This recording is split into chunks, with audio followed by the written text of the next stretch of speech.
bienvenue dans le podcast Ohana Triathlon. Je suis Hermano et avec Olivier de Scooter, chaque jour de la semaine, en quelques minutes, nous vous expliquons comment débuter, progresser et enfin performer dans le triple effort. Aidez-nous à faire grandir la communauté en partageant ce podcast au plus grand nombre et en laissant une revue et une note sur Apple Podcast. Ça nous aide vraiment à progresser et à monter dans les classements. Allez, assez parlé, place à notre épisode du jour. Salut les sportifs, c'est Hermano et vous êtes dans le dernier épisode de la semaine du podcast Ohana. À mes côtés, Olivier de Scooter. Salut Olivier. Salut Hermano, on voit pas le temps passer cette semaine. Alors on n'a pas vu le temps passer, mais on est sur le dernier épisode de la semaine, on finit la semaine, donc je suis persuadé que notre invité et a toujours de belles histoires à nous raconter. Et justement, comme on parle de notre invité, eh bien accueillons Claire Michel. Salut Claire. Bonjour. On finit la semaine, on s'était dit on irait jusqu'à Rio, donc ça c'était fait, on en a parlé hier. Peut-être juste quand même, pour commencer l'épisode d'aujourd'hui, qu'est-ce qui s'est passé à Rio et quel impact ça a eu après justement sur ta motivation, ta préparation mentale pour les prochaines étapes? Oui, donc voilà, ce rêve d'enfance d'aller aux Jeux Olympiques, finalement j'ai pu décrocher la qualification. Mais malheureusement, la performance du jour était très très loin en dessous de mes attentes. Donc voilà, pour la petite histoire, on est le long de Copacabana, il faut s'imaginer, sur la plage. On imagine très bien. Ça doit pas être paradisiaque du tout par là, c'est horrible, franchement. Puis en plus, le jour des JO, oh là là, quelle horreur. Voilà. Et donc, c'est à 1500 mètres dans l'océan, donc une grande boucle, ce qui est assez rare en fait. Normalement, c'est deux boucles de 750 mètres. Le grand coup de départ, on court sur la plage, 55 femmes, on saute dans l'eau et en fait, en sortant de l'eau, assez vite en natation, je commence à respirer à droite, je respire à gauche et après je vois qu'il y a deux groupes qui se séparent dans l'eau. Et donc en fait il y a un effet quand même drafting comme le peloton en vélo. Et moi j'étais entre les deux groupes assez vite et je me dis ouh là, ça c'est pas bon du tout, surtout en eau libre parce qu'il y a l'effet des vagues et tout ça est encore plus important.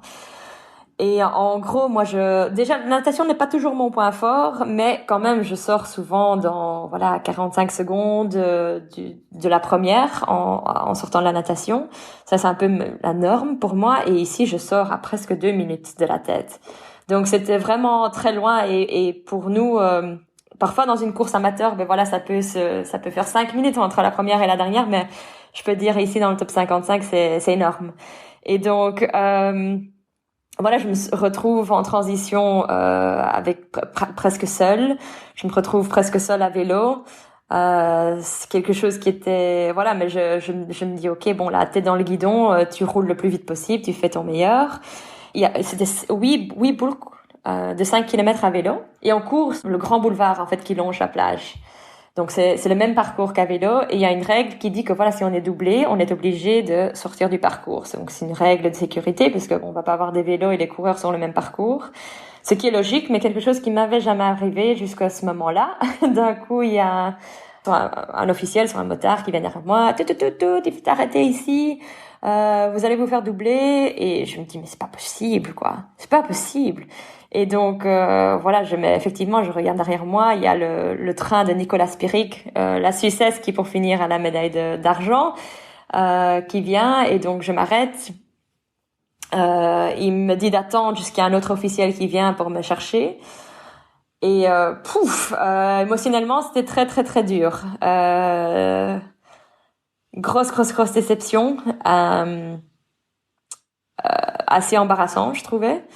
Je me dis. On sent encore bien l'émotion quand même dans ta voix. Oui, c'était très très lourd. Je me suis effondrée en larmes. Je me dis mais c'est pas possible. Pourquoi est-ce que la première fois que je me fais doubler de ma carrière, c'est aux Jeux Olympiques et j'étais juste devant la zone de transition, donc il y avait la foule juste devant, il y avait plein de monde et j'étais là avec mon vélo. Je me dis c'est pas possible. Et en fait à ce moment-là, il y avait vraiment tout le monde au bord qui se met à m'applaudir. Et j'ai trouvé ce moment-là vraiment paradoxe d'émotion que je pense que je n'oublierai jamais parce que c'était vraiment une reconnaissance d'être sur l'autre côté du parcours. C'était une reconnaissance de ce que ça veut dire de se qualifier pour les Jeux Olympiques. et du travail que ça fait, et que manifestement ce n'était pas c'était pas pour la médaille d'or ou pour une médaille qui était en train de m'applaudir, mais c'était vraiment voilà, t'as fait le mieux possible, t'as fait ce que tu pouvais pour représenter ton pays. Et manifestement, c'était pas ton jour, mais ça ne veut pas dire que tu peux pas être fier d'être là, d'être simplement de faire partir des top 55 mondiales. Et vraiment, ce moment-là, je me suis dit, moi, je vais revenir dans 4 ans ou maintenant dans 5 ans, et je vais refaire ce truc, quoi. Parce que je trouvais que c'était tellement spécial. Je trouvais que c'était vraiment. Tu n'as pas ça dans d'autres. Enfin, même dans les séries mondiales, etc. Oui, c'est un gros niveau.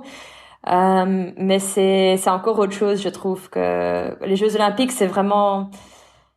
C'est encore autre chose. Donc, j'ai apprécié beaucoup ce paradoxe d'émotion. Et c'est après combien de temps que tu te dis, en fait, je reviens dans 5 ans. C'est au moment même le jeu.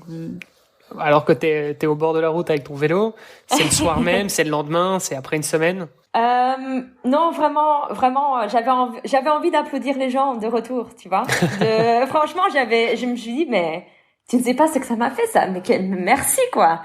C'était vraiment, j'étais très touchée par ça. Et c'est vraiment, comme je dis, c'est un truc. Le sport, c'est un truc, c'est comme l'art ou la musique, c'est une des seules choses qui rapproche les gens et tu peux retrouver oui, je sais pas, mais ces émotions, c'est vraiment, c'est un truc unique. C'est un truc unique. Et je me suis dit, mais c'est tellement beau, quoi, que les gens ici, ils me connaissent pas du tout. Enfin, c'était pas une belle performance, mais ils sont juste là en train de me soutenir.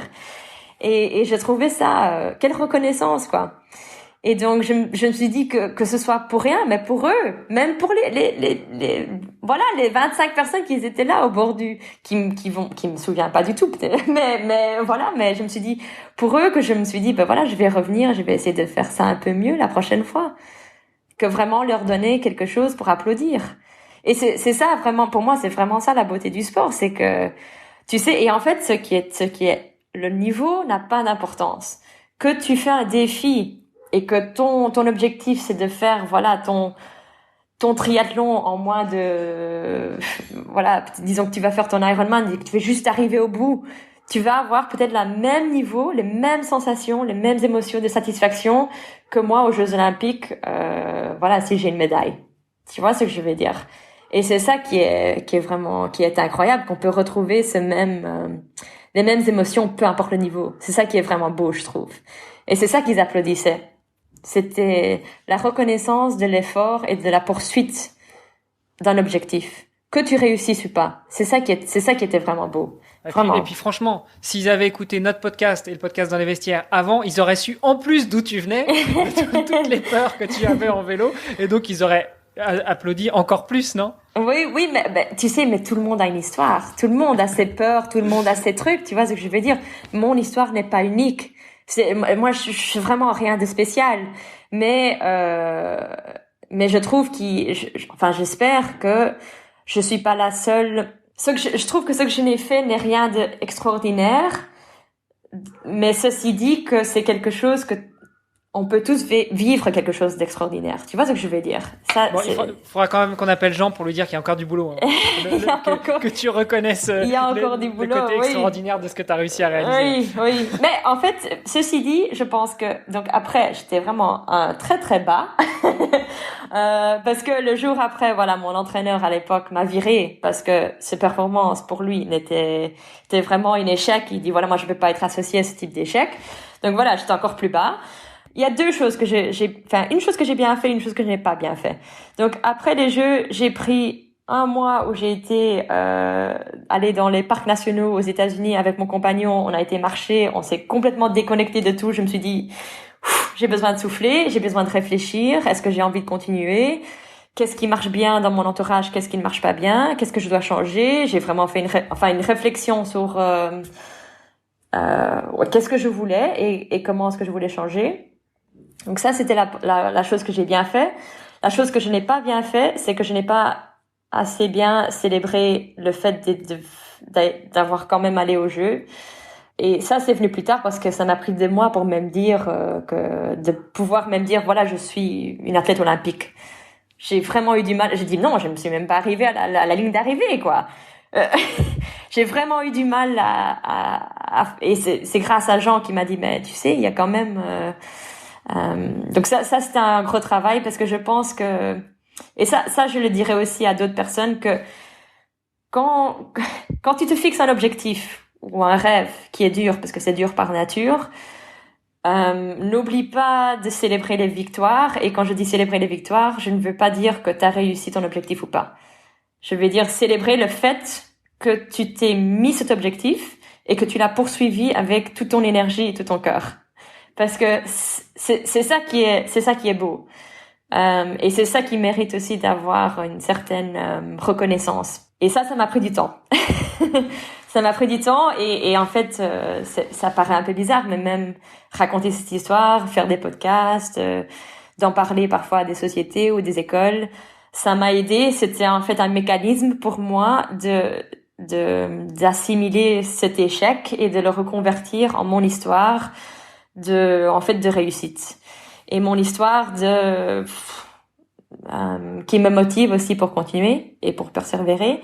Et qui fait aussi que pour finir, voilà, j'ai rejoint ce groupe international. Pour finir, j'ai trouvé un autre entraîneur, que j'ai décidé que je n'étais pas au bout de mon parcours et que fait que je suis toujours ici et que en fait, cette fois-ci, heureusement, je suis 11e mondiale et pas 55e mondiale, donc la qualification était un peu plus, c'est un peu mieux passé. Et que je me sens beaucoup plus confiante dans ma position, en tant qu'athlète, que je me sens pas autant comme un imposteur, mais que je peux dire aussi, je me souviens de ça. J'ai appelé Jean l'année passée. J'étais en stage, donc 2019, hein. Donc, oui, c'était en 2019, donc il y a 2 ans. J'appelle Jean lors d'un entraînement, quand j'étais en stage, dans les montagnes. Et il y avait beaucoup de montées et descentes, bien sûr. Et il me demande comment ça se passe à vélo. Et je lui dis, ben tu sais quoi? Ça se passe super bien. Et je prends du plaisir. Il me dit, ben voilà, ça fait 5 ans qu'on le recherche.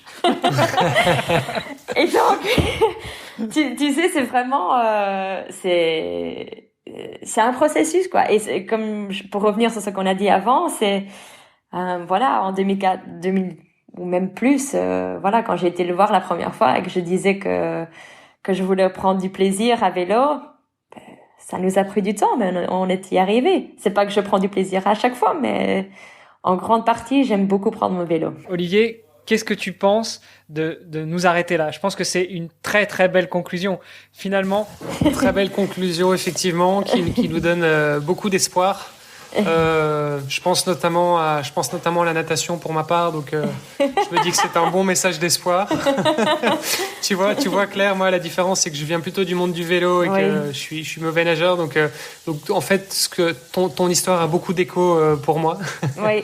Même si j'ai pas forcément les mêmes ambitions que toi, mais voilà, en tant que triathlète, j'entends tout ce que tu dis et je veux te remercier en tout cas pour avoir accepté notre invitation cette semaine. Je pense qu'on a appris beaucoup de choses et puis je pense que ça intéressera aussi tous nos auditeurs. J'espère aussi. Quand tu veux pour revenir. Merci. Bah oui, forcément, tu reviendras après Tokyo. Il va falloir débriefer de tout ça et puis. Voilà. Alors même avant d'appeler Jean, tu nous appelles comme ça, on débriefe, ça marche. Juste avant de te laisser partir, la question habituelle, où est-ce qu'on peut te retrouver sur les réseaux, sur Internet, si nos auditrices, nos auditeurs veulent en savoir plus, échanger avec toi. Et je crois qu'on peut le dire, t'es relativement accessible, t'es super ouverte, super sympa et c'est tout à ton honneur. Donc, où est-ce qu'on va si on veut continuer à échanger avec toi? Oui, donc je suis sur les réseaux sociaux, plutôt sur Instagram, Claire Michel Tri. Et c'est le même pour Facebook, Claire Michel Tri. Et j'ai aussi je suis sur Twitter aussi, mais un peu moins souvent, un site web qui est clairemichel.be. Et là-dessus, je fais un newsletter chaque mois. Actuellement, c'est en anglais et en français. On peut sélectionner la langue. Mais voilà, donc là, en tout cas, je donne un peu les nouvelles sur les courses, j'espère, en tout cas, les courses qui vont venir, les résultats ou qu'est-ce que je fais en stage, etc. Donc, je donne un peu des nouvelles. Donc voilà, mais effectivement, il faut pas hésiter. On va quand même un peu l'annoncer. On en a parlé lundi avec une personne qui va venir dans le podcast Oana tous les lundis pour nous faire un petit compte rendu des courses internationales. Donc, on espère que Kylian nous parlera de Claire Michel. En tout cas, s'il le fait pas, on va lui dire. On va lui dire que quelques que soit le résultat que tu fais sur les courses pendant les week-ends, eh ben, il faudra de toute façon qu'il te cite. Ça sera obligatoire. Voilà, merci beaucoup. Claire, merci encore pour ta disponibilité, pour ta présence, pour tout ce partage d'informations et d'expériences qui sont aussi bien des bonnes expériences que des moins bonnes expériences. Je pense que, comme l'a dit Olivier, c'est très inspirant. Ça devrait aussi beaucoup aider nos auditrices et nos auditeurs pour qui ton histoire pourrait résonner en eux, qui pourraient avoir une quelconque peur ou pas. Et puis, peut-être aussi les faire pousser la porte d'un préparateur mental, d'un coach mental. Et puis, tant qu'à faire, eh ben, Jean, puisque visiblement, le travail est bien fait. Voilà. Merci beaucoup et bon week-end alors. Merci Claire, à bientôt, ciao. Salut, bon week-end. Vous avez apprécié cet épisode? Alors, taguez ohana_tri sur Instagram et si ce n'est pas déjà fait, laissez un commentaire sur Apple Podcast.